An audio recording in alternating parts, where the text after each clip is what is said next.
ನಮಸ್ಕಾರ ಎಲ್ರಿಗೂ. Doctor Virupaksha Devaramane sir ಬರೆದಿರುವಂತಹ ಮಕ್ಕಳು ಮಕ್ಕಳಾಗಿರಲಿ ಬಿಡಿ ಪುಸ್ತಕದ ಮುಂದಿನ ಚಾಪ್ಟರ್ ಮಕ್ಕಳಿದ್ರು ಪರಸ್ಪರ ಶಾಂತವಾಗಿರಿ. ಅಂದರೆ ಕಾಮನ್ ಆಗಿ ತುಂಬ ಪೇರೆಂಟ್ಸ್ ಅಷ್ಟೇ, ಯಾಕಂದರೆ ಬೇರೆ ಬೇರೆ ಒಂದು ಬ್ಯಾಕ್ಗ್ರೌಂಡಿಂದ ಬಂದವರು ಇರ್ತೇವೆ, ಅವ್ರು ಬೆಳೆದು ಬಂದ ರೀತಿ ಬೇರೆ ಇರ್ತದೆ, ಸಂಸ್ಕೃತಿಗಳು ಬೇರೆ ಇರ್ತದೆ. ಹಾಗಾಗಿ ಹಲವಾರು ಭಿನ್ನಾಭಿಪ್ರಾಯಗಳು ಎಲ್ಲ ಪೇರೆಂಟ್ಸಲ್ಲೂ ಇದ್ದೇ ಇರ್ತದೆ. ಆದರೆ ಏನೇ ಭಿನ್ನಾಭಿಪ್ರಾಯ ಇದ್ದರೂ ಮಕ್ಕಳ ಎದುರುಗಡೆ ವಾದ ಮಾಡಬೇಡಿ, ಜಗಳ ಮಾಡಬೇಡಿ, ಭಿನ್ನಾಭಿಪ್ರಾಯನ ವ್ಯಕ್ತಪಡಿಸಬೇಡಿ, ಮೌನವಾಗಿದ್ದು ಬಿಡಿ.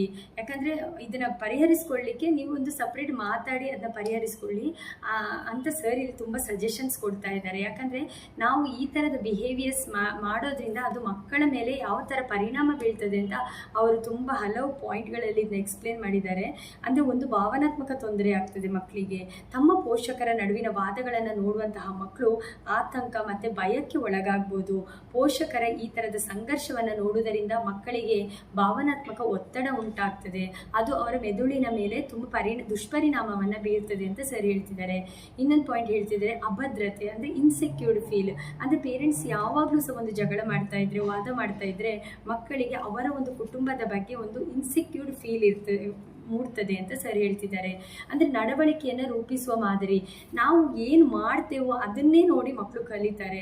ಅಂದರೆ ಇವಾಗ ನಾವೇನು ಜಗಳ ಮಾಡ್ತಾ ಇರ್ತೇವೆ ಅದೇ ರೀತಿ ಬೆಳೀತದೆ. ಇದೊಂದು ಕಥೆ ಇದೆ ಅಲ್ಲ, ಒಂದು ಗಿಳಿಯನ್ನು ಒಂದು ಕಟಕನ ಮನೆಯಲ್ಲಿ ಬಿಡ್ತಾರಂತೆ, ಇನ್ನೊಬ್ರು ಸನ್ಯಾಸಿಯ ಮನೆಯಲ್ಲಿ ಬಿಡ್ತಾರಂತೆ.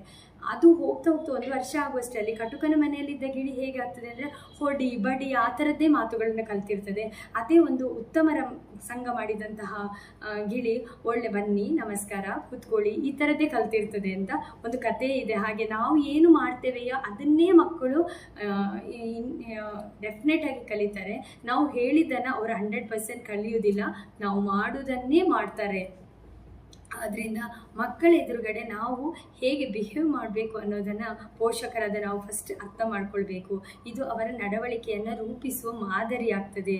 ಅಂದರೆ ಪೋಷಕರು ಜಗಳ ಮಾಡ್ತಾ ಇದ್ರೆ ಮಕ್ಕಳು ಅಗೌರವದಿಂದ ಆಕ್ರಮಣಕಾರಿಯಾಗಿ ವಾದಿಸುವುದನ್ನು ಕಲಿತಾರೆ.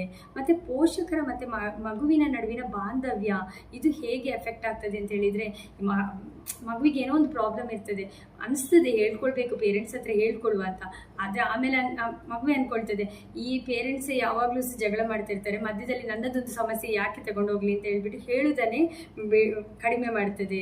ಅಂದರೆ ಕಡಿಮೆಯಾದ ಆತ್ಮಾಭಿಮಾನ ಉಂಟಾಗ್ತದೆ. ಮಕ್ಕಳು ಸಂಘರ್ಷವನ್ನು ಹೆಚ್ಚಾಗಿ ಇದು ಮಾಡ್ತಿದ್ದಾಗ ನಮ್ಮನ್ನು ಯಾರೂ ಅಂದರೆ ಕೇರ್ ಮಾಡ್ತಿಲ್ಲ, ಗೌರವಿಸ್ಕೊಳ್ತಿಲ್ಲ ಅಂತ ಅವರಿಗೆ ಅವರೇ ಭಾವಿಸ್ಕೊಂಡು ಬಿಡ್ತಾರೆ. ದೀರ್ಘಕಾಲೀನ ಪರಿಣಾಮಗಳು ಕೂಡ ಇದರಿಂದ ಕಾರಣ ಆಗ್ತದೆ. ಅಂದರೆ ನಿಯಮಿತವಾಗಿ ಸಂಘರ್ಷಕ್ಕೆ ಒಳಗಾದಂತಹ ಮಕ್ಕಳು ಭವಿಷ್ಯದಲ್ಲಿ ಅವರ ಸಂಬಂಧಗಳೊಡನೆ ಹೋರಾಡ್ಬೋದು. ಅಂದರೆ ಈ ಥರ ತುಂಬ ಪೇರೆಂಟ್ಸ್ ತುಂಬ ಜಗಳಗಳನ್ನೆಲ್ಲ ಮಾಡ್ತಾ ಇರುವ ಪೇರೆಂಟ್ಸ್ ಆದರೆ ಮಕ್ಕಳಿಗೆ ಒಂದು ಈ ಮದುವೆ ಅನ್ನೋ ಸಂಬಂಧದಲ್ಲಿ ಆಗಲಿ ರಿಲೇಷನ್ಶಿಪ್ಗಳಲ್ಲಿ ಯಾವುದಲ್ಲೂ ನಂಬಿಕೆಯೇ ಬರದೇ ಹೋಗ್ಬೋದು. ಅಂದರೆ ಒತ್ತಡ ಮತ್ತು ಹಿಂಸಾತ್ಮಕ ವಾತಾವರಣಗಳಲ್ಲಿ ಬೆಳೆದ ಮಕ್ಕಳ ಮೆದುಳು ಯುದ್ಧದಲ್ಲಿ ಭಾಗವಹಿಸುವ ಸೈನಿಕರ ಮೆದುಳಿನಂತೆ ವರ್ತಿಸ್ತದೆ ಅಂತ ಸರ್ ಹೇಳ್ತಿದ್ದಾರೆ. ಹಾಗಾಗಿ ನಾವು ಏನೇ ಭಿನ್ನಾಭಿಪ್ರಾಯಗಳಿದ್ರೂ ಕೂಡ ಆ ಮಕ್ಕಳ ಎದುರುಗಡೆ ನಾವು ವಾದ ಮಾಡೋದ್ರಿಂದ ಆ ಮಕ್ಕಳ ಮೆದುಳಿಗೆ ಹಾನಿ ಆಗದಿರುವ ತರಹ ಇರಬೇಕು ಅಂತಾದರೆ ನಾವು ಉತ್ತಮರಾಗಿರೋಣ. ಭಿನ್ನಾಭಿಪ್ರಾಯಗಳನ್ನು ಅವರಿಲ್ಲದಿರುವಂಥ ಜಾಗದಲ್ಲಿ ಮಾತಾಡಿಬಿಟ್ಟು ಅದನ್ನು ಸರಿ ಮಾಡಿಕೊಳ್ಳೋಣ ಅಂತ ಇಲ್ಲಿ ಸರ್ ಒಂದು ಅಡ್ವೈಸ್ ಮಾಡ್ತಿದ್ದಾರೆ. ಧನ್ಯವಾದಗಳು.